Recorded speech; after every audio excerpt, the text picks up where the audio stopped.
Bonjour à tous, merci de nous rejoindre dans l'actualité. Lancement ce jeudi de la troisième phase de la 24e opération de relogement dans la capitale. Une opération à laquelle 3000 logements y ont été consacrés. Pour lutter contre les crues saisonniers, des travaux d'aménagement qui touchent les deux rives de l'Oued Saïda ont été lancés avec la création d'espaces verts au profit des habitants de la ville.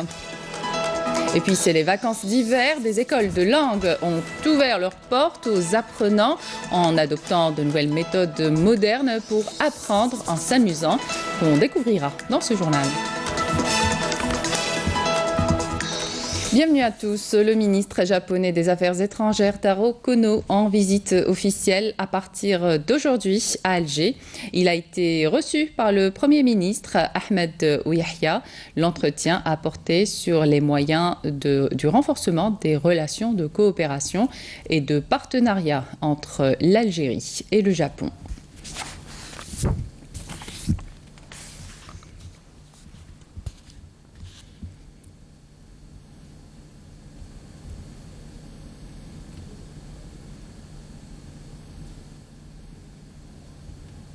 Le ministre japonais des Affaires étrangères Taro Kono en visite de 3 jours en Algérie a également été reçu par le ministre des Affaires étrangères Abdelkader Msahel.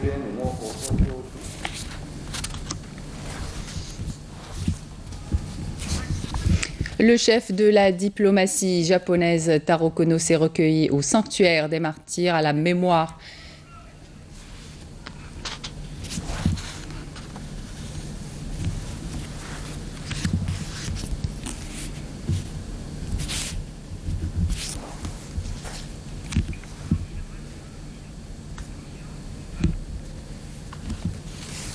Le chef de la diplomatie japonaise s'est recueilli à la mémoire des martyrs de la Révolution du 1er novembre 1954, accompagné du ministre des Affaires étrangères Abdelkader Msahel. Taro Kono a déposé une gerbe de fleurs devant la stèle commémorative et observé une minute de silence à la mémoire des martyrs de la glorieuse Révolution du 1er novembre 1954.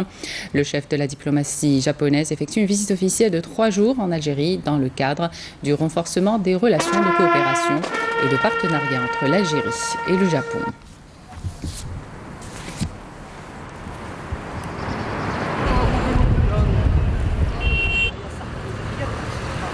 Habitat présent lancement ce jeudi de la 3e phase de la 24e opération de relogement dans la capitale, une opération à laquelle 3000 logements y ont été consacrés, le but étant d'éliminer l'élimination de l'habitat précaire et des bidonvilles à Alger.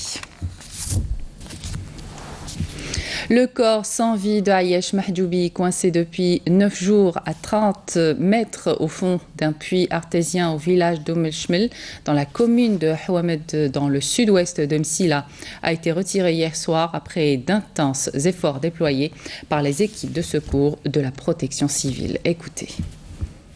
تم بحمد الله وفضله بعد 9 أيام من عملية الإنقاذ والبحث من أجل استخراج جثة الضحية عياش البالغ من العمر 31 سنة، حيث سخرت جميع الوسائل المادية والبشرية من كافة وحدات الحماية المدنية لولاية المسيلاق، حيث باشرت مصالح الحماية المدنية من خلال بعد عملية التعرف على الضحية العالقة وسط الماسورة بقطر 35 سنتيمتر. ومن خلال هذه العملية واجهت مصالحنا عدة مصاعب وعراقيل، أهمها صلابة التربة وكذلك تسربات للمياه الجوفية، وهذا ما أدى بنا أحيانا إلى استعمال أدوات الحفر اليدوية كالفأس والمجرفة. والحمد لله تكللت مجهودات الحماية المدنية ومختلف الشركاء المتدخلين. تم إخراج جثة الضحية عياش تقريبا على الساعة 9:55 ليلا. Le salon de la production algérienne a pris fin ce 26 décembre. Cela a coïncidé avec le lancement de la première opération d'exportation de produits algériens vers la Mauritanie par voie terrestre. C'est le ministre du Commerce qui a donné le coup d'envoi de cette cargaison composée de 24 camions. Saïd Djleb a annoncé qu'une opération d'envergure aura lieu bientôt aussi, portant l'exportation de matériaux de construction vers le Niger à partir de la wilaya de Tamanrasset. Nakhla Larbi. Il s'agit de la deuxième opération du genre qui marque un tournant décisif dans la nouvelle dynamique des exportations hors hydrocarbures. Le convoi de 24 camions chargés de produits agricoles, agroalimentaires, électroménagers et hygiéniques qui s'est ébranlé ce matin à partir de la SAFEX atteindra la capitale mauritanienne au bout de 10 jours. Le ministre du Commerce qui a donné le coup d'envoi de cette opération a souligné à ce propos qu'avant la fin de l'année, 150 autres camions chargés de matériaux de construction cette fois prendront la route via Tamanrasset en direction du Niger.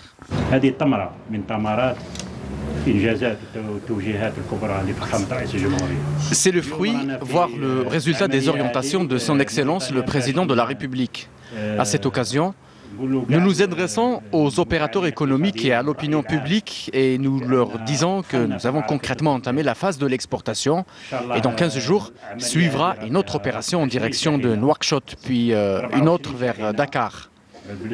Rappelant que toutes les procédures ont été suivies en vue de leur exportation, Saïd Djleb a d'autre part souligné que les produits algériens répondent aux standards internationaux.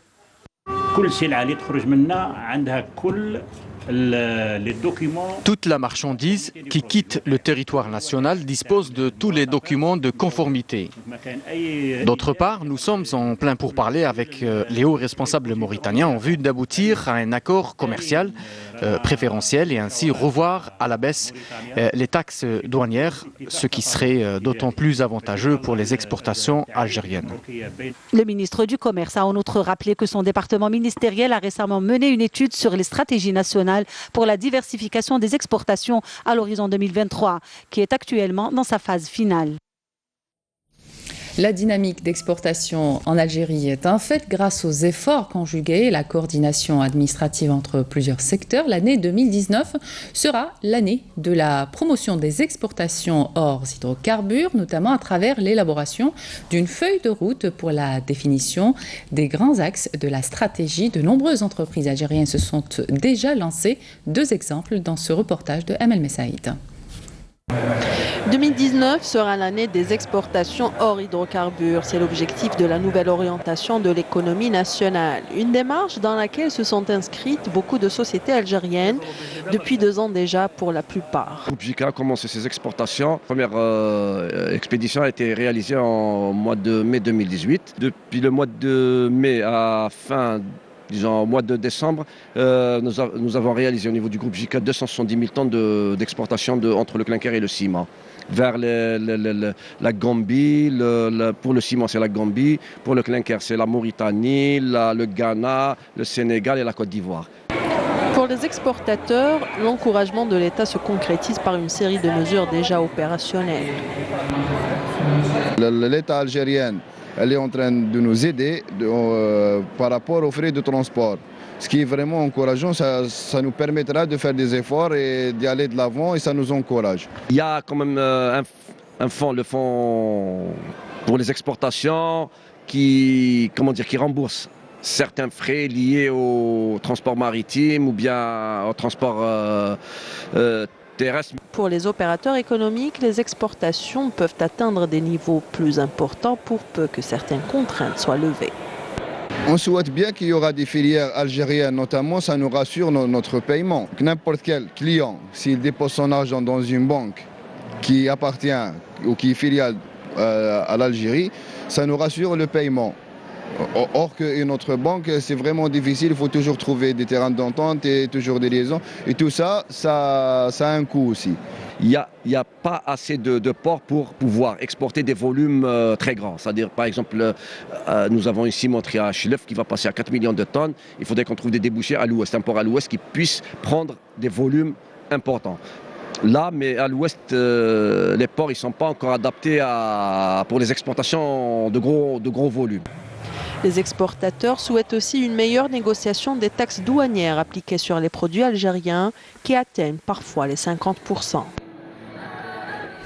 Tout autre sujet à présent, la maison de l'artisanat de la capitale de la Gare abrite depuis mardi dernier la 19e édition du Salon national de l'artisanat saharien placé sous le signe identité, coexistence et ouverture. Cet événement national regroupe des exposants représentant près d'une vingtaine de wilayas du pays, en plus des artisans des pays du Mali et du Niger. Le récit de Hassiba Abdallah.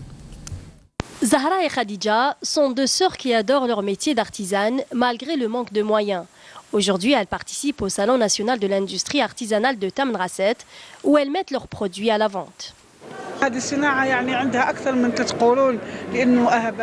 C'est un métier qui a plus de 3 siècles. Nous l'avons hérité de génération en génération. La vente est notre plus gros problème. On a du mal à vendre nos produits. Mais on participe tout de même aux salons et expositions au niveau national. Comme elle, les artisans sont nombreux à profiter de ce genre de manifestations, vu que ces dernières attirent un bon nombre de visiteurs. Je participe à ce salon en apportant la touche traditionnelle de ma région, avec notamment des bijoux traditionnels. Je veux faire connaître ce patrimoine aux visiteurs. Comme vous l'avez constaté, il y a des trucs nigériens, les croix d'Agadez et autres, tout ça là. Donc ce sont de chez nous. Donc ici aussi un peu partout, comme vous voyez, la couture traditionnelle nigérienne. Ce salon réunit plus de 90 artisans, notamment dans le domaine de la couture, de la maroquinerie, de la bijouterie ou encore de la poterie. L'artisanat de Tamanrasset s'est beaucoup amélioré par rapport à l'année dernière. Ces produits du Sud doivent être vendus dans le nord du pays et dans les hauts plateaux. Des articles de très haute qualité. J'espère qu'ils auront leur place dans le marché national très prochainement.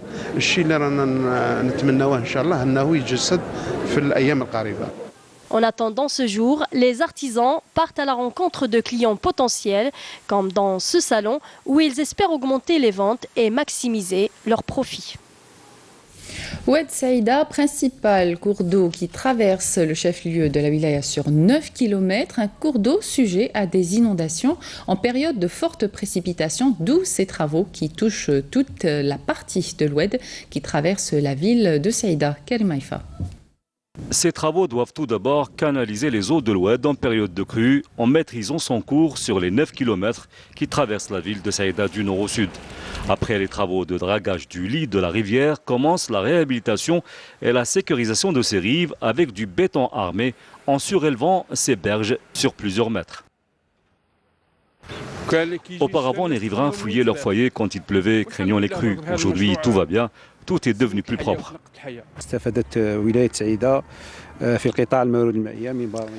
La wilaya de Saïda a bénéficié de projets très importants, notamment celui de la réhabilitation de Oued Saïda, qui a nécessité une enveloppe financière de 6 milliards de dinars. Un projet dont les travaux ont démarré en 2013 sur plusieurs étapes, avec la réalisation notamment d'un canal ouvert de 9 km. Le projet a pour objectif la protection des riverains des crues saisonnières.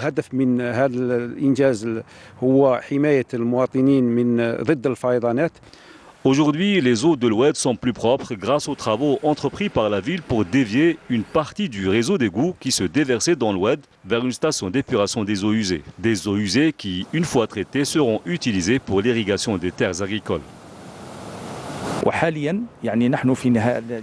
Actuellement, nous sommes en période d'achèvement de réalisation d'un nouveau réseau d'égouts pour en finir définitivement avec les rejets des eaux usées dans l'Oued. Tout cela est fait bien évidemment dans un souci de protection de l'environnement et pour améliorer le cadre de vie des riverains. Prochaine et ultime étape, l'aménagement des berges de l'Oued avec la pose de luminaires, la création d'espaces verts et de détente au profit des habitants de Saïda. Vous n'avez pas besoin de faire le tour du monde pour apprendre de nouvelles langues. Des écoles de langue ouvrent leurs portes aux apprenants en adoptant de nouvelles méthodes pour apprendre en s'amusant. Des workshops sont programmés particulièrement durant ces vacances d'hiver. Menel Boutouaba. Apprendre une ou plusieurs langues de manière ludique en passant outre les méthodes rébarbatives, cette école en a fait sa devise pour permettre aux apprenants, notamment les plus jeunes d'entre eux, de rester motivés en se basant sur un programme de jeux interactifs et de workshops qui constitue une excellente alternative aux outils classiques d'apprentissage. Donc il y a les cours de langue soit anglais soit français c'est-à-dire على حساب les âges تاع les enfants على حساب شنو باغيين يديروا على حساب بزاف صوالح وكاين d'autres choses qui sont optionnelles علاش باسكو دروك les enfants راهم vacances donc ما نجموش نقولوا لهم روحوا ليكول تقراو اوتوماتيكمون خاصنا يكون عندنا un certain programme اللي يقراو يتعلموا مي en même temps ماشي يحسوا رواحهم بلي راهم جايين ليكول بلي غادي يتعلموا بالسيف اتسيتيرا لازم هما شغل يحسوا هذيك لونفي باش يجوا. الوركشوب تاع كوكين جونغ احنا on a essayé باش on développe un concept جديد c'est que la cuisine parce que الا ما يكونش عندك الباشن la passion la cuisine tu peux pas le faire make the language in use. C'est-à-dire نديروا la langue نديروها en pratique. Notre workshop de théâtre n'a pas spécialement pour objectif de leur apprendre à devenir acteurs, mais il est plutôt destiné à leur apprendre à se tenir devant un public pour qu'ils gagnent en assurance et qu'ils acquièrent de la confiance en eux, qu'ils apprennent à s'exprimer sans stress devant les gens et à communiquer. On fait de notre mieux durant ces 2 heures pour permettre à l'enfant d'apprendre à affronter le monde. Un programme spécial vacances scolaires a été élaboré, des cours de musique, de dessin, d'art dramatique, bref, 15 jours bien remplis pour permettre à ces petits bambins de décompresser un peu avant la reprise des cours, tout en faisant chaque jour de nouvelles découvertes. Beaucoup d'enfants inscrits nous disent qu'ils ne savent pas dessiner, par exemple. On les motive ici à aimer ce genre d'activité. À l'ère des tablettes et des smartphones, les enfants ont perdu goût au travail artistique. Même les parents préfèrent acheter une tablette à leur enfant plutôt qu'un crayon et du papier. Ici, on leur fait redécouvrir le dessin, on en fait une passion et une carrière d'avenir. Pourquoi pas, si l'enfant a un don particulier.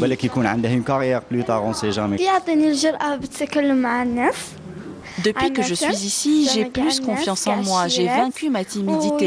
Quand je parle aux gens, je suis plus sûre de moi, car d'habitude je suis trop retirée. J'ai appris énormément de choses, les expressions du visage par exemple, et comment communiquer avec les gens. Donc je suis très contente de cuisiner ici avec vous. Le truc qui m'a rendue beaucoup plus heureuse, il n'y a pas quelque chose qui m'a rendue heureuse parce qu'à chaque fois que je viens ici, je suis heureuse. J'ai toujours voulu apprendre à jouer d'un instrument. Écouter de la musique me fait du bien, c'est pour ça que je me suis inscrite pour apprendre la guitare. L'atelier de musique, ça leur aide باش يعرفوا déjà les instruments de musique d'autres langues où ils يتعلموا كاع les trucs تاع la musique et tout, les مقدمة للموسيقى.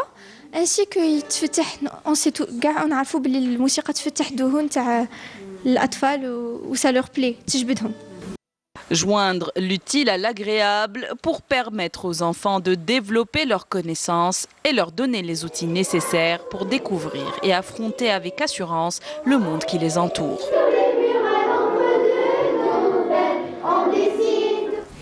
C'était un carrefour sur la route des commerçants et des pèlerins, la forteresse d'El Mnia, un qsr classé patrimoine national en 1995 et pourtant il risque de disparaître si rien n'est fait pour le sauver. Ce lieu gagnerait en effet à être un lieu touristique de premier ordre. Suivez avec nous cette visite guidée signée Souad Al-Khrouch. Édifié sur le site de l'ancien Taoulirt, le vieux qsr d'El Mnia puise ses spécificités patrimoniales de sa position géographique. Il se dresse au sommet d'un rocher, dominant ainsi toute l'oasis, de même que les accès menant aux régions limitrophes. Le qsr est entouré d'une muraille bâtie en grosses pierres. Les ruelles sont bordées de magasins dans lesquels les qsouriens gardaient leur approvisionnement.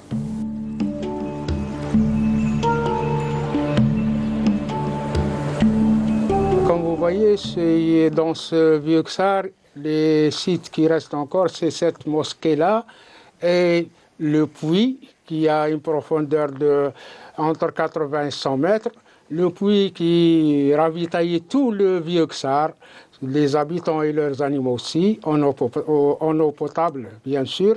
Les gens du vieux Ksar autrefois, ils faisaient donc le dock avec les caravanes qui venaient du nord et les caravanes qui venaient du Soudan. Le Soudan, autrefois, englobait le pays comme le Mali, le Niger, la Mauritanie, le Sénégal.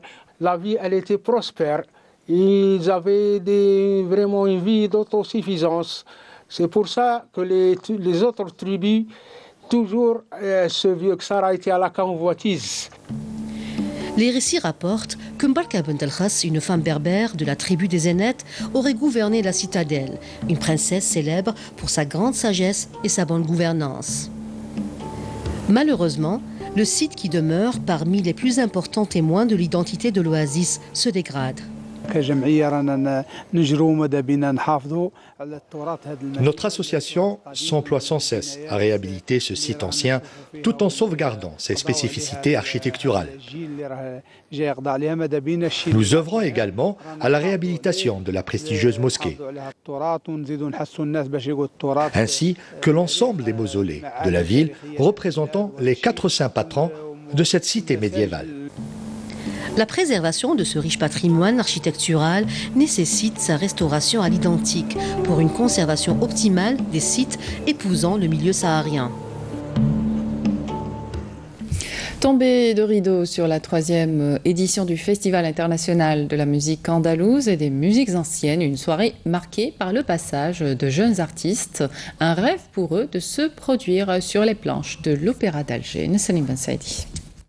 Ils sont jeunes et ont des rêves plein la tête. Irfan, Imen et Manel, des artistes en herbe qui voient enfin leur rêve se réaliser, celui de se produire sur les planches de l'Opéra d'Alger, accompagné du maestro Khalil Baba Ahmed.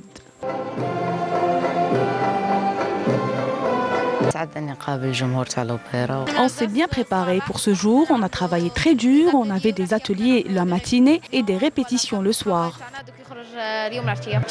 Oui, j'ai un peu le trac, j'espère que ça va bien se passer. J'ai beaucoup appris de mes encadreurs et aussi des anciens élèves. J'ai participé au masterclass.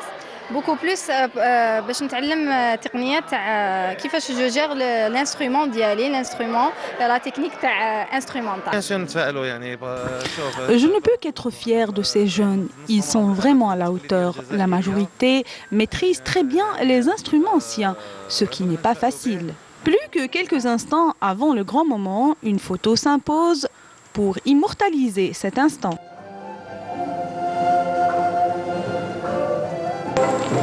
Arrivés sur scène, les jeunes artistes offrent au public un moment inoubliable. On termine avec la Coupe d'Algérie de football et le déroulement des 4 derniers matchs des 32e de finale IV El Khdaria JS Saoura à 14h, match retransmis sur Canal Algérie, puis l'Olympique Arboun Hussein Dey à 14h également qui sera retransmis sur la A3, puis le match CS Constantine RC Bouga à 17h, l'USM Belabès et MC Cherchel, un match qui se déroulera à 17h. Et puis le déroulement du match amical Qatar-Algérie à Doha, 13h heure algérienne. Jamel Belmadi, qui va diriger son premier match à la tête des locaux, veut créer une osmose au sein de l'équipe. Le Qatar, avec tous ses titulaires, prépare la Coupe d'Asie qui débutera le 5 janvier aux Émirats Arabes Unis. Voilà qui termine cette édition. Merci de votre attention. Tout de suite, les prévisions météo avec Friel Chir. Ce soir, retrouvez Zohel Bendemirad pour le 19h. J'aurai le plaisir de vous retrouver demain à midi. Et vous pouvez toujours nous retrouver sur les liens qui sont affichés sur votre petit écran. Excellente suite de programmes sur Canal Algérie. À demain.